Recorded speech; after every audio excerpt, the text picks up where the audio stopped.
Hi everyone, I just wanted to record this today because it's Mental Health Week, and I did share something earlier on with my little blue tulip because I think people were saying show your support for Mental Health Week by putting blue flowers or blue tulips in your window. So it may appear in my window at some point, but who knows? I mean, it's not very big, is it? It might not be seen, but I put it on Instagram and Facebook.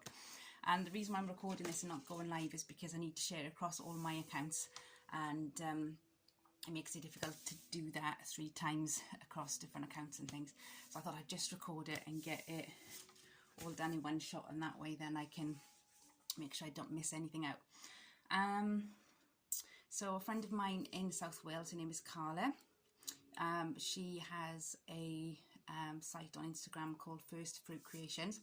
She makes gonks, and I just saw her video, and she was really open and honest about her mental health and things that she's been through. And I thought, well, that's really, really good, because if somebody sees that, then it encourages them to be honest and open with, you know, the things that they're struggling with. And a lot of people don't often feel that they can do that, but we need to be aware as well, if there's people in our family who've got mental health issues or friends of ours, that they know they do need extra support, and even if they seem fine, still to check in with them and make sure that they're doing fine.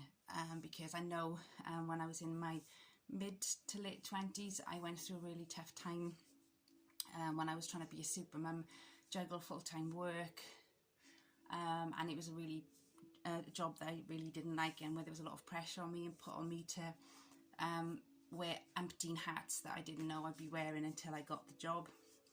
And it was during that job that I developed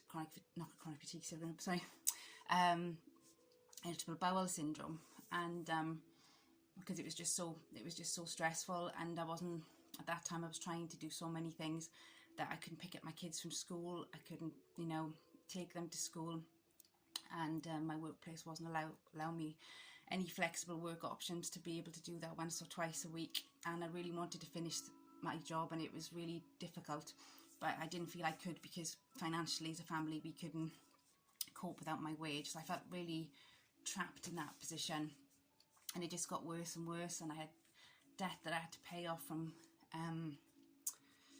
my college overdraft and things. So it was pressure on all sides and all fronts, and things got worse at my workplace, and it was just really, really, really difficult. And it came to the point where I had to go to the doctors and ask for help, because I wasn't sleeping at night, and there was all these symptoms arising, and eventually months later then we realised it was because I had irritable bowel syndrome that had developed during this job. And yeah, I just really wish at the time that somebody had been able to recognise some of those signs and say, hey, you know, can you take a step back, can you do something? But somebody did actually in the end speak to me and talk to me, and that was really, really good. And he made me stop and think about, like, well, what could you do if you could get out of this job? What could you do? And it was just, yeah, sort of like helped me to see that I could do something else. I didn't have to be stuck on it. And thankfully, with some financial support from a few sources, my mum paid, I think, for me to retrain, and I became a swimming teacher, and I actually was also trained to be a lifeguard, and so I could pick up shifts in different places, and eventually I developed, as my skills developed, I wasn't covering lots of other people, I was having my own lessons and things like that. And then I went on to learn to do acrobics, and that was amazing, that was really, really great. And that was when I was still living back in South Wales. But I remember how difficult those times were. I will have, you know, before I was able to leave that job and retrain, I was having panic attacks, and like real difficulty sleeping and switching my brain off, and also having these terrible stomach pains and cramps and all sorts as well. So I just want to say, because you know, life's difficult for all people, and it doesn't matter who you are. Everybody's going to struggle with mental health at some point in their life, and I'm just so grateful that I have some wonderful friends around me, and I know that they help and they are always there supporting me. And I don't have an issue, I don't have any mental health issues. I'm not taking anything for depression or anything like that, but I do have a condition called chronic fatigue syndrome, and there are days when, you know, I have a list of things I need to do and I might scratch one off that list, and that can be really difficult to deal with when you know then you have to sit and do nothing or sleep and rest to try and regain your energy levels. And this like a constant how can I say, I have to pace myself constantly with everything so that I don't drain the tank. There's always like some in reserve, because once I go close to draining the tank, that's when I make myself ill and I have headaches and I feel sick, and then I have days on end where I can't do anything physically. So I really can I can relate to people who do struggle constantly with mental health issues, and I know it's a battle that they face, and I just want to encourage people to get behind them and support them, maybe to send them a text, or if you don't know anything about the mental health issue they have, look it up and try and understand more about it, so that when you speak to them you can actually go a bit deeper with it and actually show them more empathy and concern and compassion, because you've gone to that trouble of looking. And one thing I would just say is, if you are struggling today and you've got anxieties and you've got things going on and you just want to be more calm, just do something that I do often on my days when I don't feel great.